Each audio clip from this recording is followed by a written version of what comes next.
unos chistes. Sí, pues órale, cógete unos chistes. ¿De cuáles chistes? ¿Coloradones? Sí, colorados, total, minería. Gente, oye, estaba una muchacha de Puebla y un chavo, bueno, tú ahí en Chotal cuenta los chistes, colorados, colorados. No, muchachos. Debió de haber habido censura, no sé. Contó el primer chiste, lo tradujo, y entre las cosas culturales, entre los albures y entre... Bueno, excuso decirles, ahí está el disco, pídanlo gratuitamente al INALI y cada quien juzgue. Bueno, este repaso, a punto de terminar, de las 11 familias, de sus agrupaciones, del número de variantes, históricamente podemos comentar que era, por supuesto, muchísimo más complejo. Aquí se hablaron lenguas seguramente de otras tantas familias de lenguas, se han extinguido lenguas o agrupaciones o variantes de las familias existentes, y este que está ilustrado aquí, el cuitlateco, es la última lengua de una familia cuya complejidad histórica, cobertura geográfica, pues no hay manera de saber. Los últimos hablantes que conoció el profesor Roberto Escalante, maestro mío por cierto, fueron de la región de la Tierra Caliente de Guerrero, y recurrió a todo lo que pudo el maestro Escalante para poder obtener de ellos la mayor cantidad de datos. Si no era de ellos, ya no es de nadie la información. Ya no, es irrecuperable. ¿De quién? Los hipnotizó, pensando él en que de esa manera obtendría información que, estando las personas en sus 5 sentidos, no se la darían. Bueno, y lo que sabemos del cuitlateco principalmente está en este libro y se acabó. 2-3 años después de publicado, como leen ahí, 1962, murieron los últimos hablantes de una familia de lenguas. 12 serían, en este caso, por los estudios que se han hecho, no pertenece a el cuitlateco a ninguna de las otras, ni mexicana, ni americana, ni de mucho menos otro lugar del mundo. Y finalmente,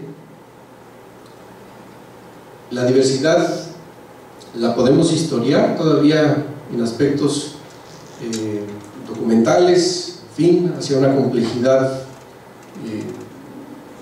muy amplia, insospechada para algunos de nosotros, como lo podemos reflexionar a partir de la portada de este manual y del que podemos decir que es una diversidad que se extinguió entre los siglos XVIII y XIX. Vean ustedes, este es un conjunto de poblaciones, de naciones, ¿verdad?, entre el Río Grande, o sea, el Río Bravo, por quienes le pongan por ahí, sí le voy a poner en la siguiente prueba, ¿dónde queda el Río Grande? Y Querétaro, que es donde se editó este manual, ¿no? Ahí está, ¿no? El Colegio de la Santísima Cruz de la ciudad de Querétaro. En ese tramo geográfico, entre Texas y Querétaro, pues, hoy en día hay población indígena, hay nahuas, hay huastecos. Ninguno de ellos se puede identificar con estas naciones que están referidas aquí. De manera es que las lenguas o las variantes de estas naciones no están hoy en día en la realidad social. Son historia, una historia sociolingüística, una historia sociocultural, una historia que no ha terminado, y con esta lámina, pues el INALE agradece la atención a esta plática.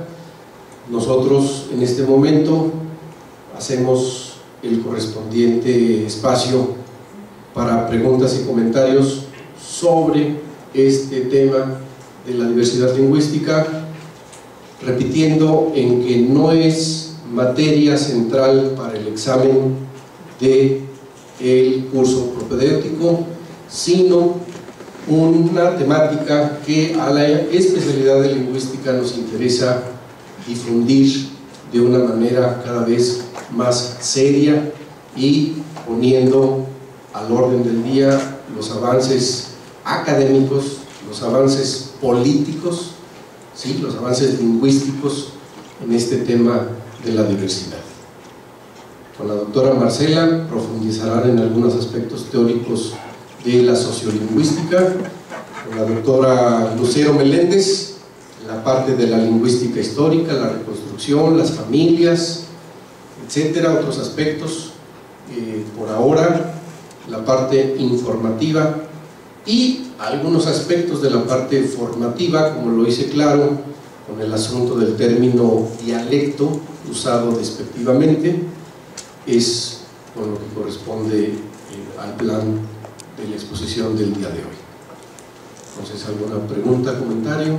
Por favor, y nos apoyamos el micrófono para la grabación que estamos realizando.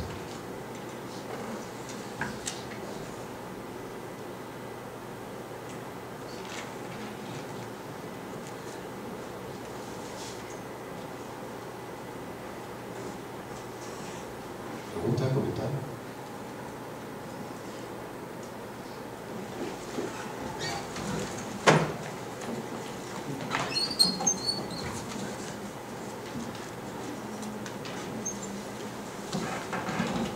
Bueno, pues gracias, le agradecemos la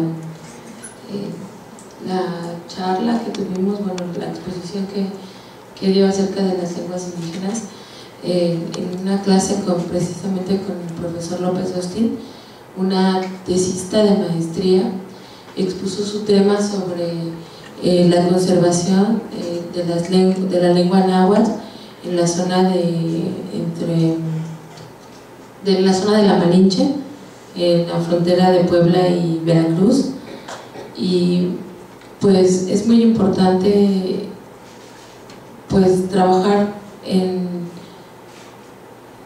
no perder las lenguas en México. Ella decía que lo que usted contaba, que cuando ella era pequeña no la dejaban hablar en su lengua, sino le obligaban a hablar en español.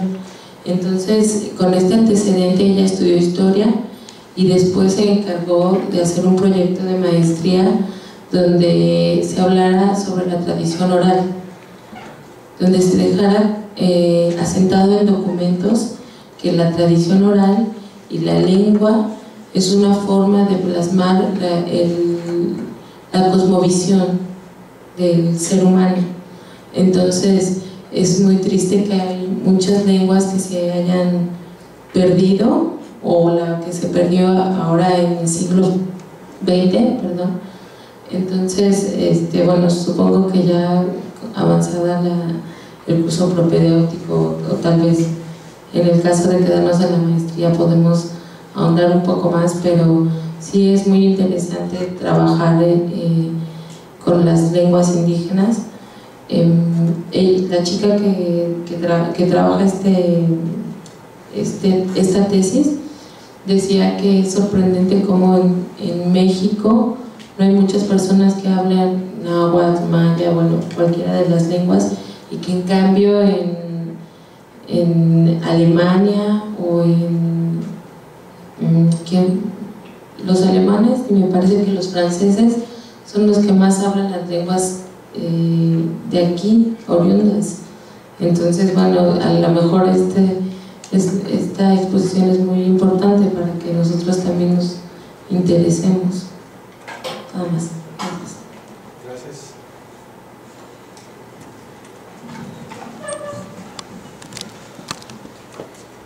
Bueno, mi pregunta es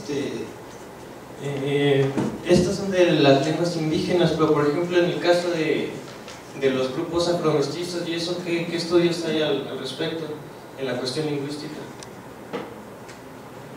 ¿Alguna otra, por favor? ¿Le pasas el link? Bueno, hace un excelente recorrido, digo, me encantó porque, bueno, como historiador nos invita a seguir trabajando un poquito más sobre las lenguas y sobre todo nos va mostrando un poco las fuentes. Yo voy más en el mismo sentido del compañero. ¿Qué estudios más o menos se han desarrollado, sobre todo el rescate de lo que son, a partir de la lengua, análisis mestizos, pero sobre todo en comunidades chinas? Por ejemplo, por parte de Rodolfo Rodríguez Pastor, en Perú, hace un análisis de lo que es la civilización del español en Perú, porque en esta región hay la presencia es china, ¿no? En este caso, yo he preocupado un poquito por rescatar la historia de los chinos en México, centrado en la comunidad de la calle de Dolores, pues trabajar a partir de los dichos, ¿no? El caso, por ejemplo, del chino de la esquina, el chino tendero, pero sobre todo un poquito en la lengua, rescató un poco el análisis, la cuestión lingüística china en México, ¿no? Cómo se sigue conservando, no sé si hay estudios o incluso, ¿no? Sería también parte de esas prioridades, y en general sí, a lo mejor habrá proyectos para rescatar, por ejemplo, lo que son los grupos étnicos no originarios de México, ¿no? Como parte de esta diversidad de la que usted nos está hablando, ¿no? ¿Le pasas, por favor, el chico? Pues tengo una duda, ¿cómo se hacen los acuerdos para llegar como a la construcción de un diccionario de una lengua, ¿no? En el caso, bueno, como un ejemplo sencillo, por ejemplo, cuando encontramos la palabra celtal con S y Tzotzil también con S y a veces con Z, o sea, digamos, las dos formas de escribirlo son correctas. Ese es como el ejemplo, digamos, que más conozco, pero ¿cómo es que se decide o no? O sea, si es correcto escribirlo de una forma o si no, y con las variantes, ¿no? O sea, ¿cómo se genera un diccionario con tanta diversidad? ¿Alguien más, por favor? Si le pasan el link.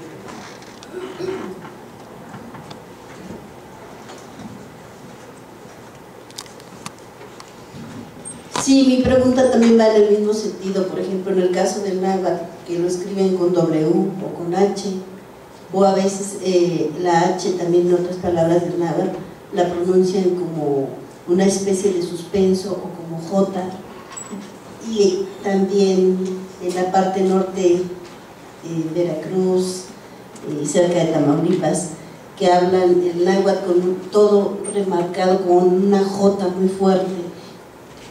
Entonces, ¿cómo se debe de pronunciar? Si debe ser, y escribir, si debe ser fonético. Entonces también yo veo los diccionarios y me confunde. Sí.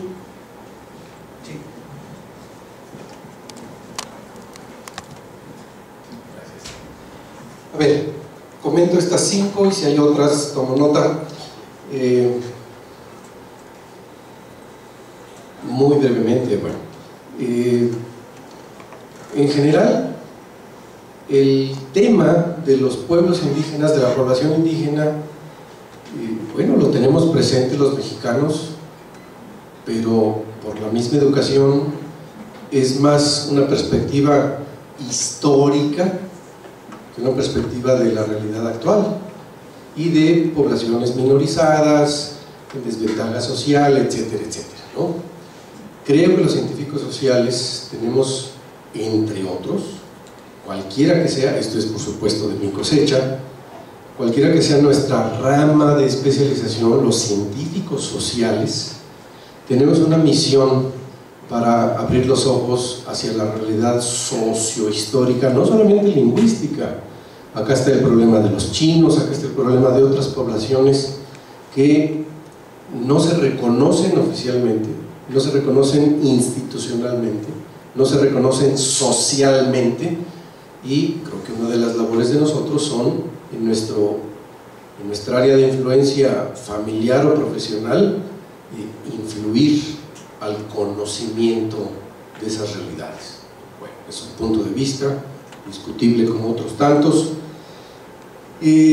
Por lo que se conoce de las poblaciones africanas o descendientes de africanos radicadas en México, incluidos los Mascogo o los de Yanga o los de Coajinicuilapa, no hay uso de una lengua de origen africano entre ellos. Posiblemente quedan algunas palabras, algunos giros, y esto contrasta con otros lugares de América donde hubo mezcla, hubo lenguas pidgin que se conocen, que tienen una base inglesa o francesa o castellana, o con elementos, grupos de rituales que sí tienen oraciones, que sí tienen uso de expresiones o formas de lenguas, y acá, bueno, en un conjunto de prácticas musicales, como por ejemplo, sobreviven vocabularios que se presumen de origen africano, las palabras como fandango, ¿no? Pero uso de una lengua africana, no la hay en el caso de México, ¿no? Y en el caso de los chinos, que yo sepa, no hay una investigación, ninguna de las instituciones nacionales como la UNAM, el INA o alguna semejante, tiene una investigación sobre aspectos estructurales del chino hablado en México o aspectos sociolingüísticos, o serán muy elementales, ¿sí? pero no destaca como un campo de mucha profundidad, de mucha bibliografía, de muchos conocimientos generales, ¿no? No digo que esté bien, pero pues es un indicador del desequilibrio entre tantas cosas, ¿no? El tema de los diccionarios, lo correcto, lo incorrecto, las formas de hablar, es muy complejo, el INALI, dentro de sus atribuciones, tiene una propuesta metodológica para que en el uso de sus derechos lingüísticos las comunidades sean las que definan sus maneras de escribir, y hay muchos elementos en juego. Por ejemplo, una población decía: nosotros no queremos usar caracteres latinos. ¿Están en su derecho? Sí, están en su derecho. El problema que poníamos en discusión era el de la viabilidad, ¿verdad? Bueno, muy bien, tú estás en tu derecho en representar tu lengua con otro tipo de grafía, perfecto.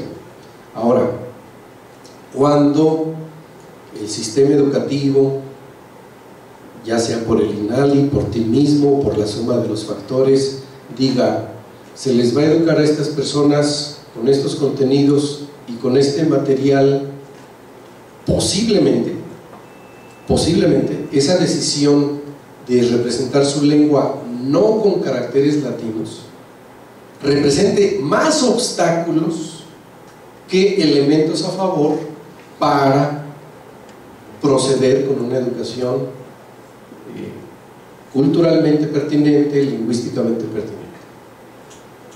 Entonces, esas reflexiones consideramos que era o es pertinente ponerlas en la mesa de discusión, ¿sí? La viabilidad de las formas.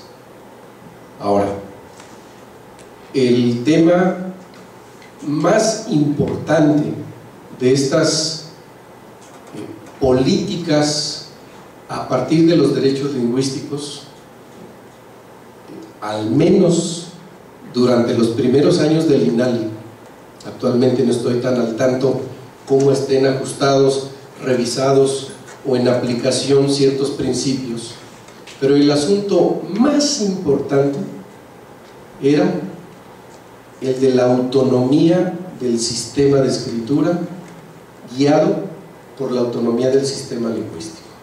¿A qué me refiero?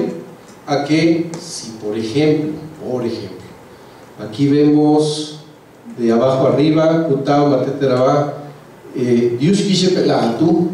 ahí tenemos QUI para representar el sonido Ki, Yushki, tercera de abajo para arriba, Yushki.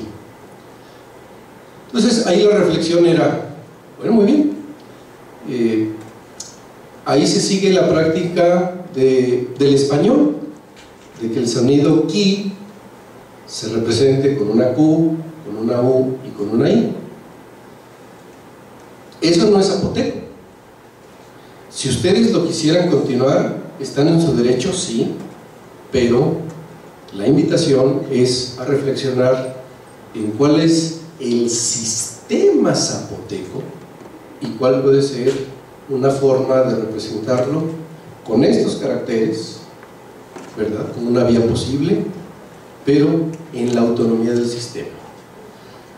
¿Por qué hacemos la observación? Porque ese Ki, una de dos, o surgió desde la época colonial, en que la ideología dominante era la ideología colonial precisamente, o surge más recientemente, pero con un proyecto de castellanización y transición con un bilingüismo no aditivo sino sustractivo.